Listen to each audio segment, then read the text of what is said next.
Bismillah, velhamdülillah, ve salatu ve selamu ala Resulillah. Assalamu alaikum.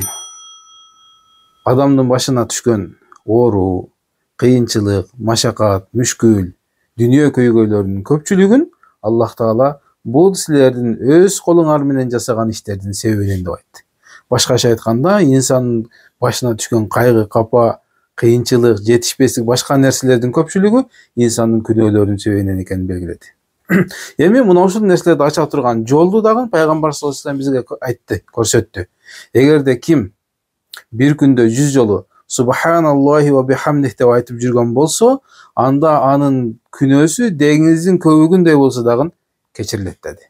Демек сиздин күнөөңүз кечирилсе, сиздин жолуңуздун ачылуусуна себеп болот. Демек ушул бир гана сөз Subhanallohi ve bihamdih деп. Эми башка бир хадисте пайгамбар саллаллаху алейхи вассалам айтты, tilge жеңил болгон, Аллах Таалага мээримдүү затка сүйкүмдүү болгон, жана кыямат күндө таразда оор болгон эки сөз бар. Алар Subhanallohi ve bihamdih, Subhanallahil azim деп айтты. Ал эми башка хадисинде пайгамбар саллаллаху алейхи вассалам баса белгилеп айтып жатат, кыямат күнүндө адамдар сооп, ажыр жыйнаган амалдары менен келет.